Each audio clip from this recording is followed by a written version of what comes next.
I'm always seeing something on the internet or something we need to be speaking on, and then it's just like filming or recording just one day a week isn't enough. Okay. Okay. I argue with this with you on the show. I don't argue with you about the show. I'm letting that go. Fine. Okay, are you ready to start the show? Yes, ma'am.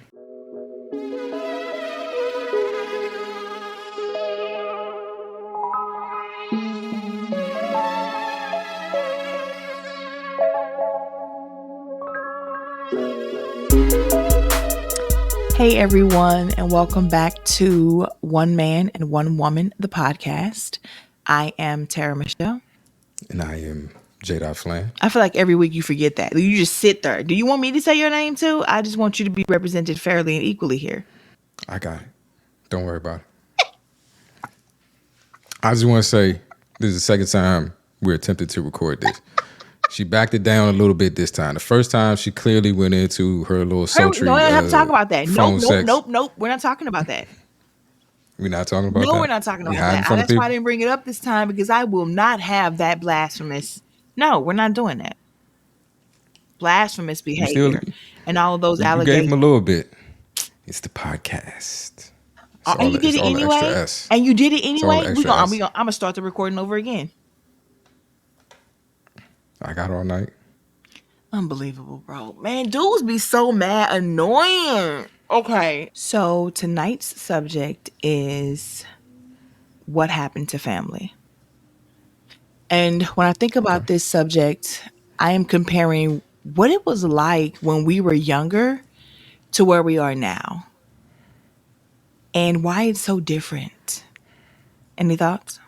I know for me, I guess I've seen my family change from being, a fairly tight-knit group that spent a lot of time, special occasions, all of that together to, as the generations have passed, as my mother's generation kind of dwindles down, that tight-knit closeness isn't there. And I really, track most of it back to my grandmother passing because she was sort of that matriarchal center of the family, leader of the family figure that we had for years that we all congregated around. If there was a special occasion, it happened at her house. I grew up in D.C. My grandmother lived in South Carolina. We made trips. We migrated from wherever we were in the country to South Carolina to her house, to a central location to celebrate things. Now that she's no longer here, I guess that central location doesn't exist. No one stepped in, to kind of fill that void. And I feel like that could be, a similar situation in a lot of,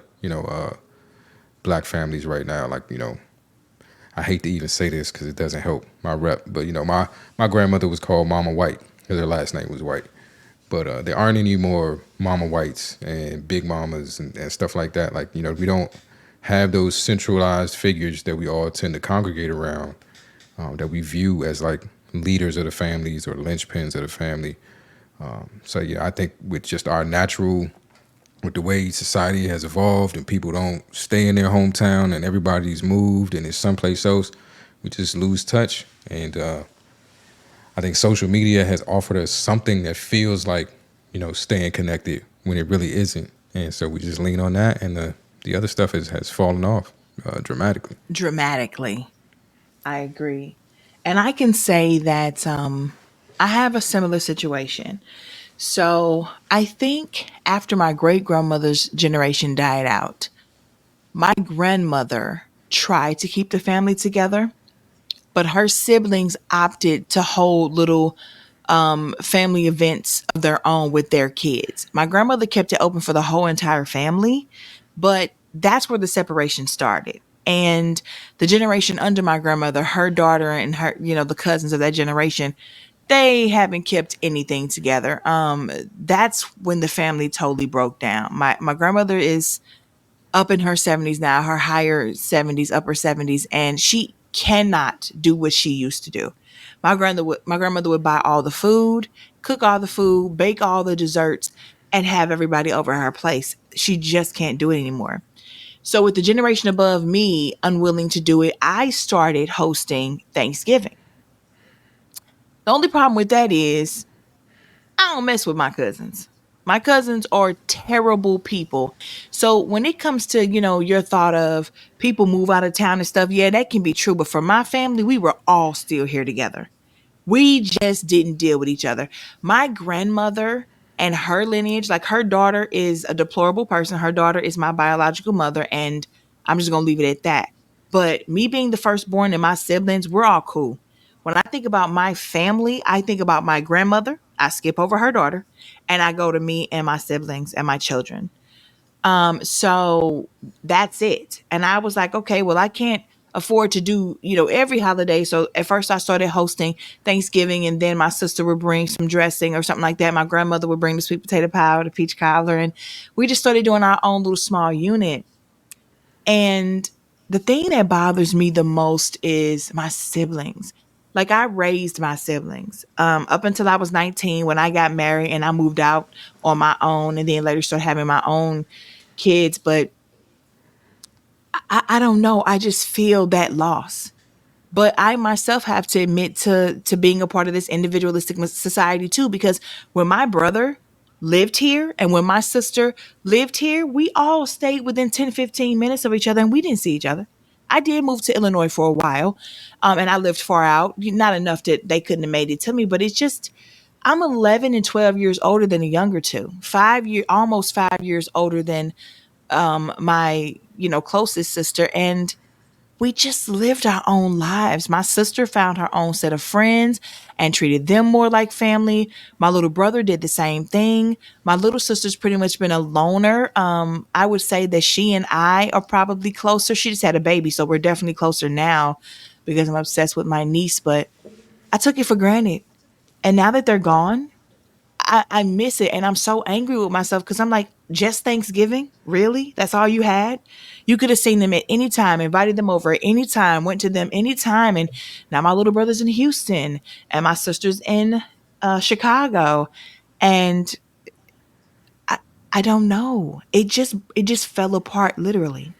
Yeah, I mean, I think our idea of family, on a I guess national scale, on a larger scale, has changed. Like we it almost seems we're against the nuclear family. I know at one point it was like trying to expand the idea of the nuclear family, and that wasn't the only way that a family unit could be depicted. And that, like, these days it almost seems like we've gone to a place where we are against it. Like we shy away from the idea of the nuclear family. Like that's some sort of weakness or crutch that people hold on to with all the other old traditions that need to go away.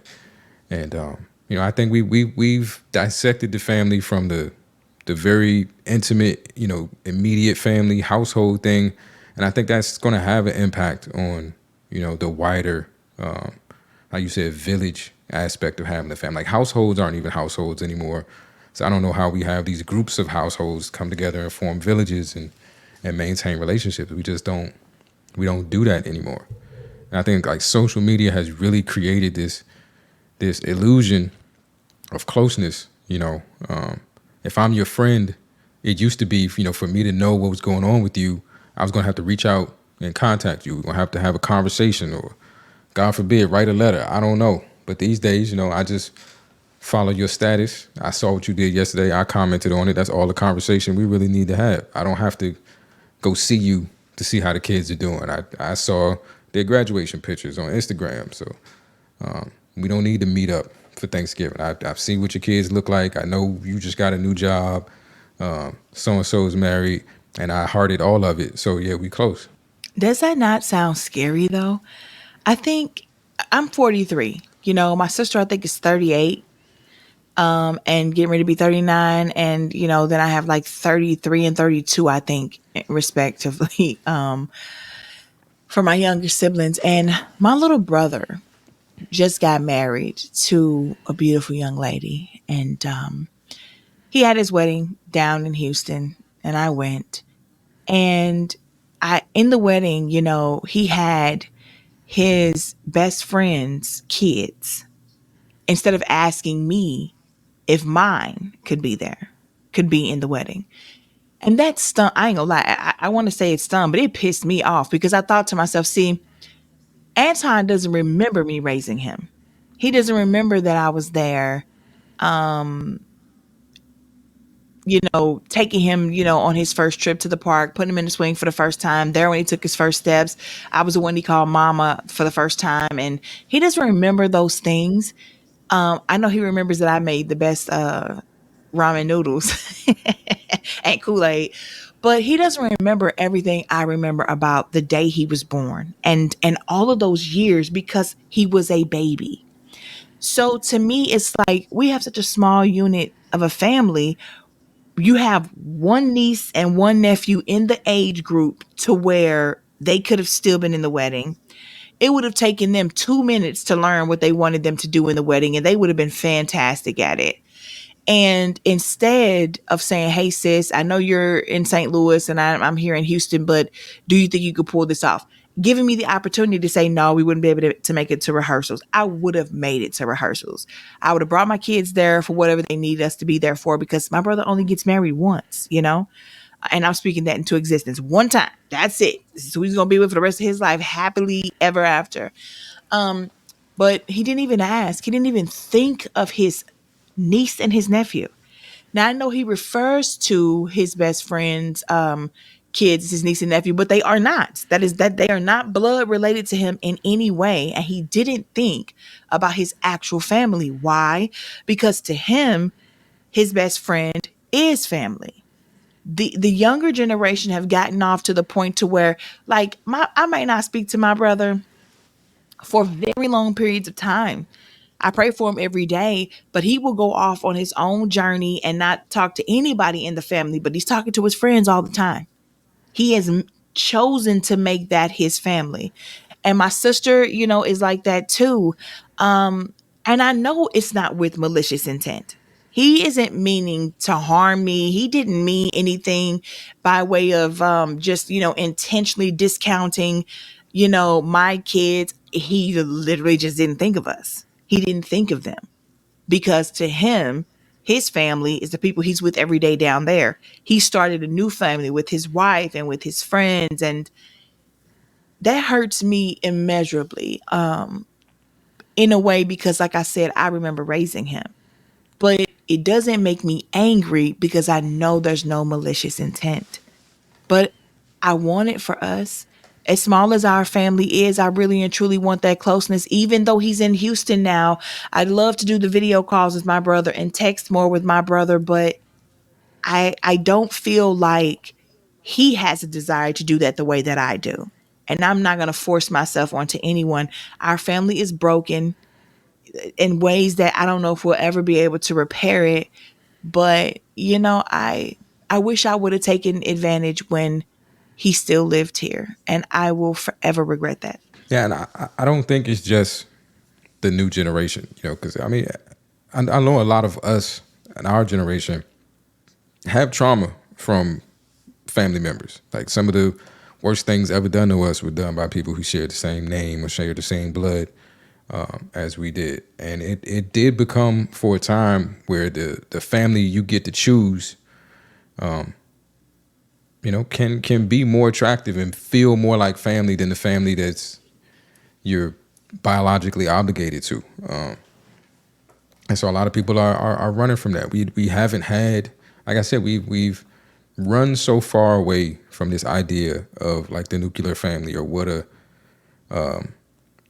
a family should look like, that some of these structures that are family in biology only aren't the healthiest, best places for a lot of people. A lot of people are suffering through a lot of, like I said, trauma brought on by people who were supposed to be obligated to love you, just because they share the same blood as you.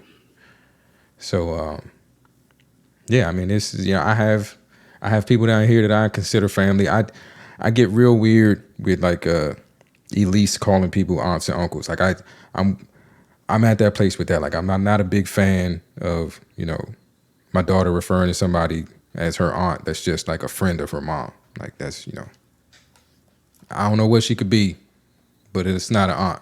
But I don't know. That's what people are now. And I have a lot of people down here like that. I tell people all the time, I don't have friends. I have brothers or I have associates. I either know you I know your name and maybe we work together, so we associates. But if we close on any level, I consider you a brother and I treat you as such.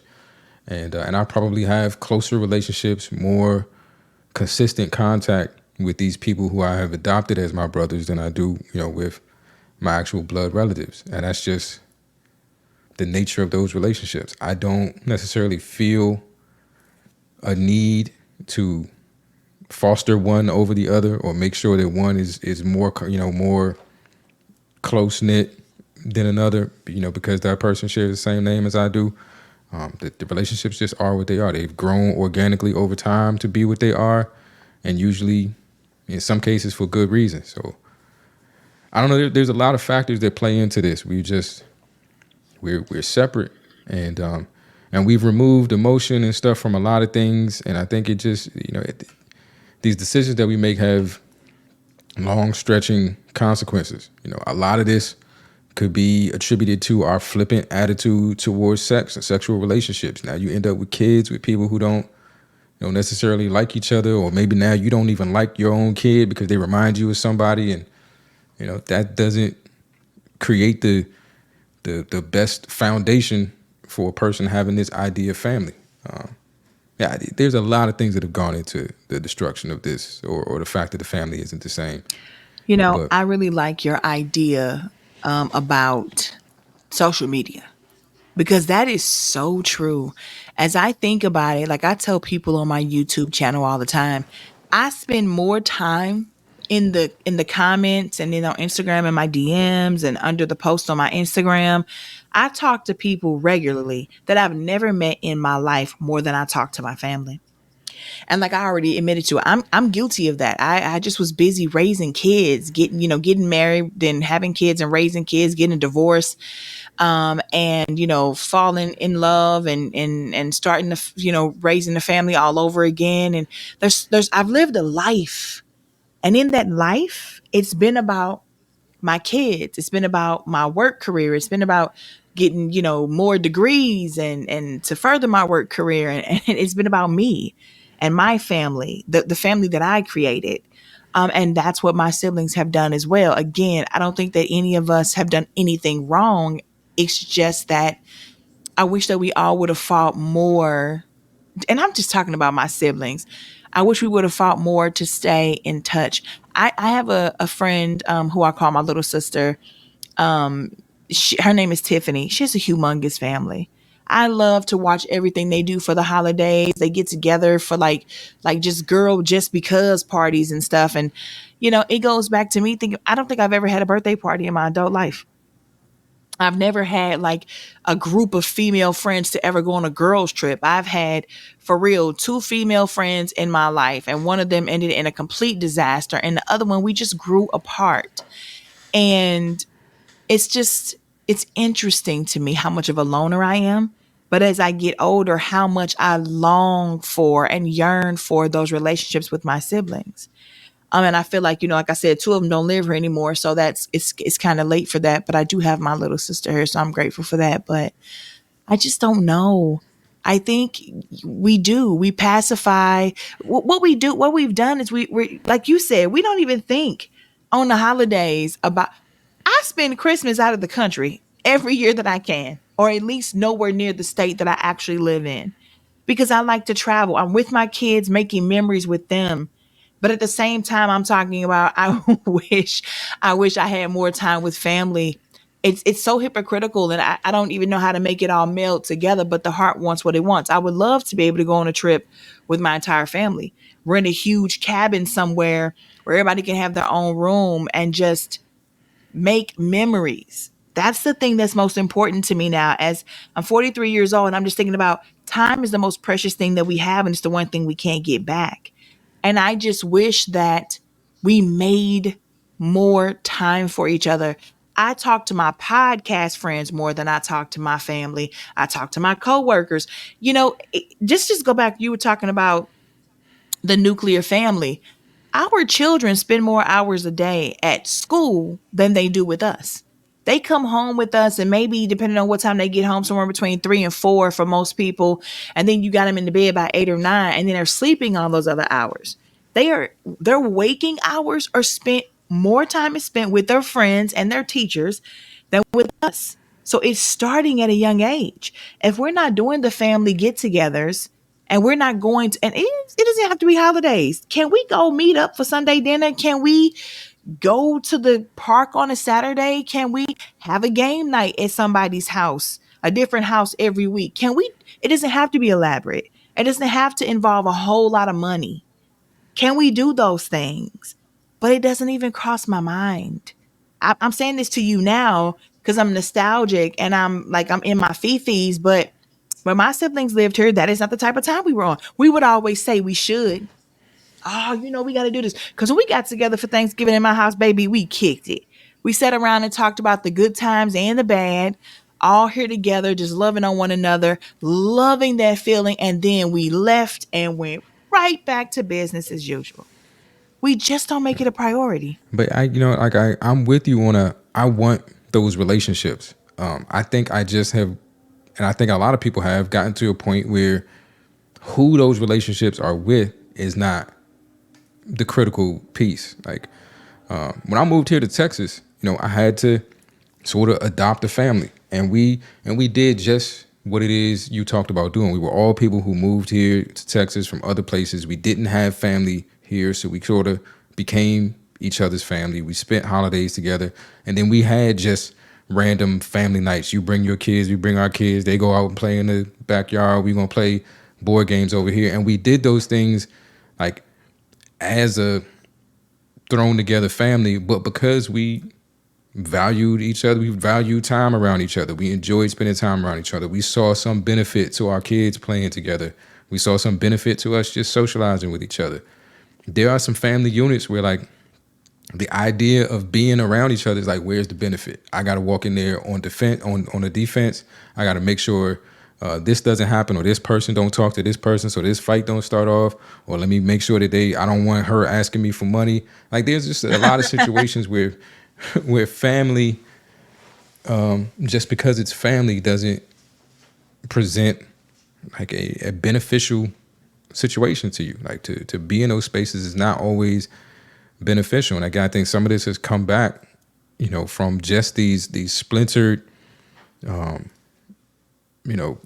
torn apart families where, certain people don't get along, or fathers can't be there, and now the son wants a relationship with the father, and that creates a rift with the mom. Like there's a lot of these situations that happen that I think, over time, because of, of decisions and things that we've popularized, that have made it more difficult to have these moments where it feels beneficial to be around family. I think a lot of times it feels beneficial to be around people that care about you, and those people aren't always your blood.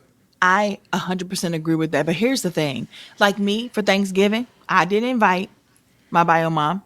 I didn't invite anybody from the family who I did not like, who had caused me trauma, who kept stuff up negative in the family, who, but if we go back to the days that we're talking about, we remember when we were kids, there were definitely family members there that people did not mess with. You had the drunks, you had the liars, you had the thieves, you had, all of them together, and people just knew how to handle them. Like, for this day, we gonna be a family regardless. Now, I don't remember us having any pedophiles in my family at all. And that if that's some stuff that happened, it was prior to me being born, and nobody ever said anything. But with my family, I just don't think that that's how that was gonna ride. Not, like I said, my bio mom had a boyfriend who couldn't keep his hands to himself, but he was not related to us.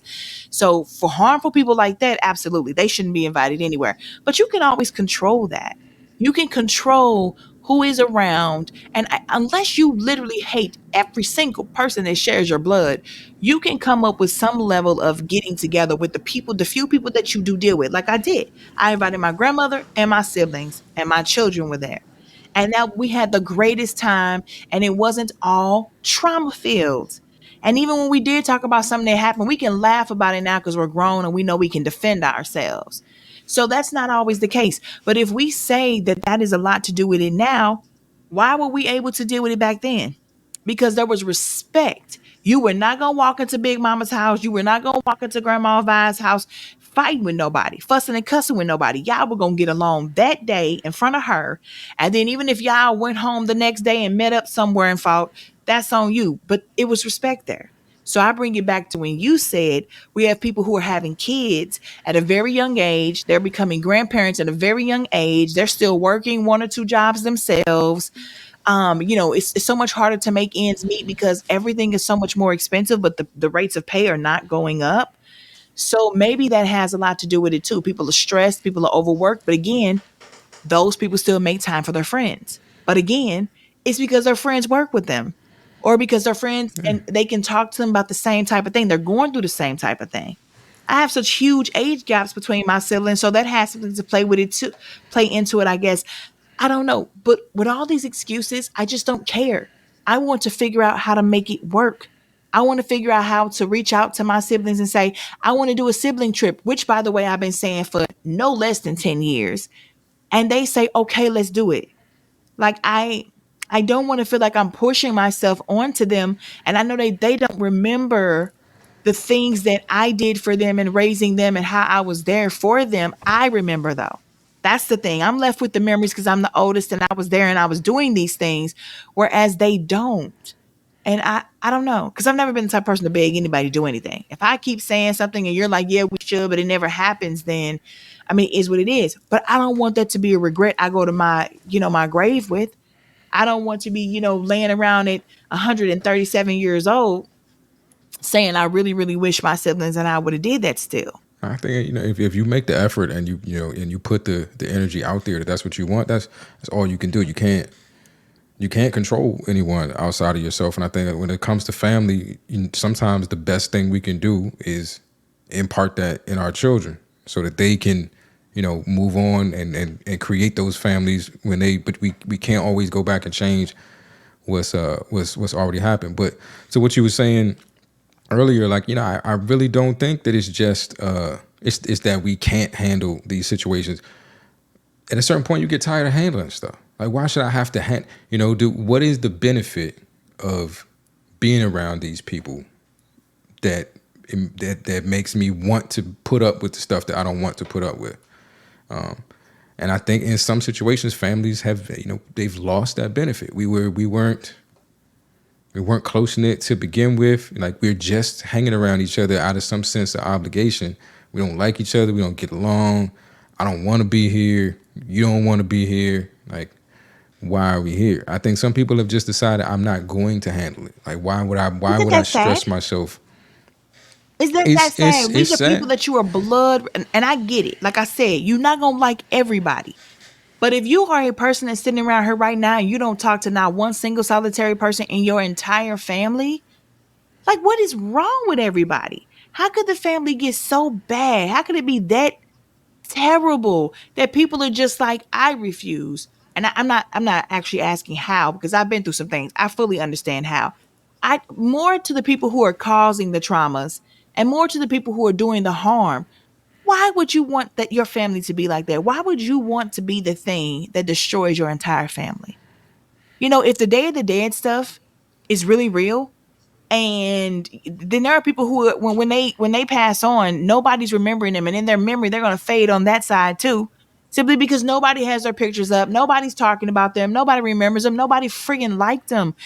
I just think that is incredibly sad. And even though I know some people give us valid reasons for never ever wanting to talk to them again, that doesn't change the fact that it is incredibly sad. Nah, I mean, I don't dispute that it's sad, but we are here. I think a lot of the repair that has to be done it sounds counterintuitive because I'm always talking about this individualism as being the problem, but sometimes you have to start in your house with your people, with the people that you have control over, with the people that you have influence over, and make the change there, and then let it grow. Like what they say, society grows when men plant seeds under which the shade they will never sit, or something like that. Like when you'll do something for today that you necessarily won't benefit from, you're not going to see the family that this is going to create, but you're going to plant the seeds for that family so that they can get back there.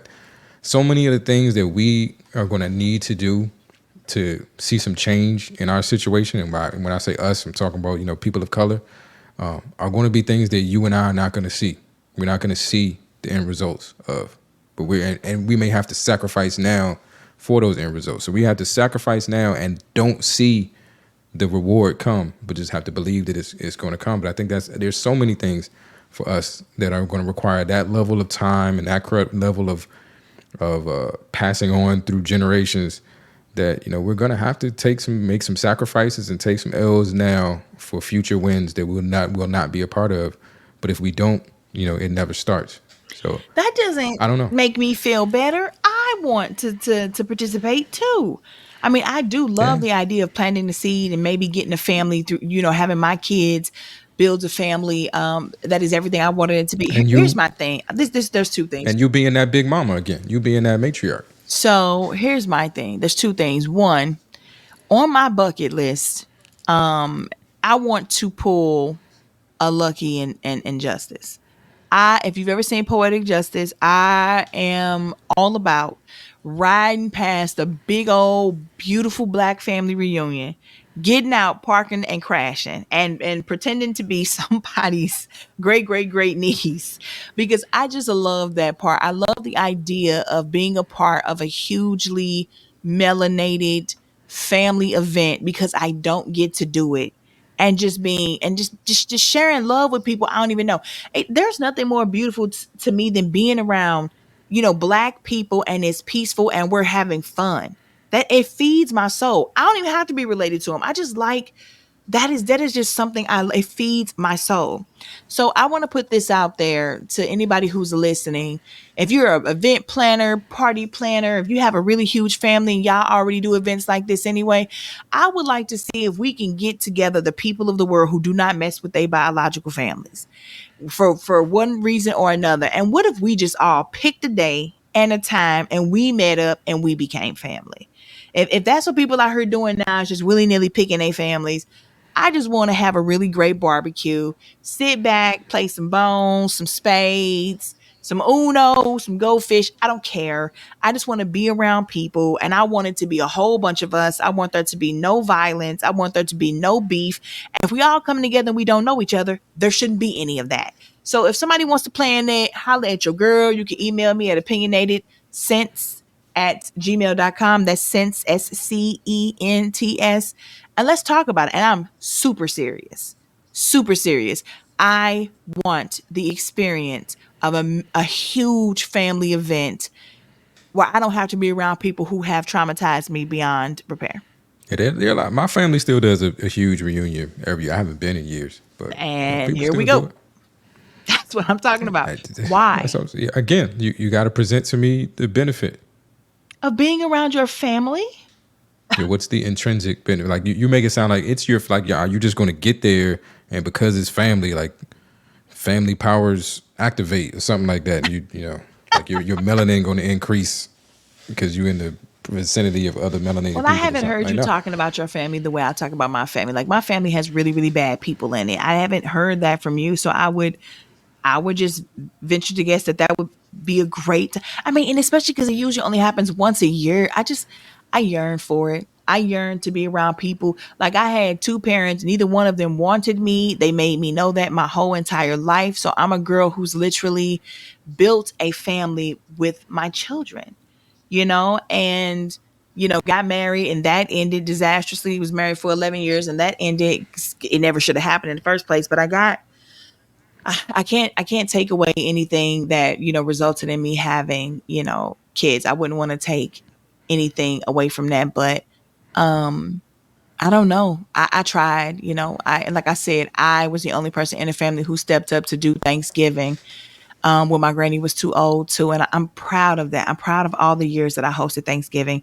I don't know if I'm gonna do it this year. Nobody's here but my grandmother and my little sister. I like it hurts me as the oldest sibling on my mom's side. It hurts me as the oldest sibling to just watch every year as somebody else leaves and the amount of people in my house just dwindles. It has got to be the saddest thing in the world, but I don't know. I would love this conversation to continue though. So we are now on YouTube as well. And you can find us under One Man and One Woman, the podcast. I would love it if you guys took your thoughts there. Let us know what you think about this episode, but also let us know your family dynamic. Do you experience this too? Do you prefer having the opportunity to choose your own family and building a family with your friends, coworkers, and whoever else, or do you yearn to be connected to the people that you're actually biologically related to as well? I'm interested to see, what the masses are thinking. Yeah, because I say, I've developed some amazing brotherhoods and friendships with people that I consider family, and I'm very proud of those relationships. And it means something to me to have somebody care that way about you and for you for no other reason than because of who you are. No blood tie, no anything, like no sense of obligation. These people are here for you because they chose to be on a daily basis, and some of those relationships are the things I'm the most proud of for cultivating in this life. So I nothing against my family. I love my family, and there are people who I'm very close to within my family. But I don't know, the people I want to be close to, I am close to. They're just not always related to me. That's beautiful. I don't think I have that either. I have a ton of associates and I have a ton of people who care for me through the computer screen for my persona on YouTube, the person that I am talking about fragrance with them, and we share that love, that hobby. I shouldn't use the word persona because I'm absolutely opinionated, since anything with opinionated in it probably applies to me. But I don't have close relationship with people. I think I have a coworker of mine. He and I are super duper close, but in a way that we speak at work all the time. Like we're not, I don't know. I think we're getting closer as he's met everybody in my house at this point. From he's just a handy person to have around. He knows a plethora of information about landscaping and all that other good stuff. So but I don't know that I consider him family. Like I don't have really close relationships with people. It's hard for me to trust people, and the people that I want to be close to are my siblings. And I've always been close to my grandmother. I'm not looking to, I want the day ones. I'm not looking to necessarily bring in new people, but I have about probably a handful of people who are non-blood related to me that are very, very important to me in the terms of mentors and, just, I don't know. It's hard for me to explain, but as the older sibling, I want that connection with my sibling, and I want their kids and my kids to be the best of friends and cousins and be super duper close, because I want that generation to be the ones that bring us back to what we once used to be. The age gaps are outrageous. 13 years here and all kinds of stuff, and I don't know. It's exhausting thinking about it, but like I said, I just wanted to put that out there into the world to see if we could do some repairs, to see if we could get back to family, and not just the ones that we make, but the ones that anybody salvageable from your bloodline, basically. This is making me sad. I don't want to talk about it anymore. Cool beans. Well, thank you guys for listening to us as always. I hope this episode wasn't too depressing, but I just think it was one that needed to be had. I agree. Okay, well, until next week, remember to be kind to yourself and good to others. We're out. Holla. Holla. I knew it was coming.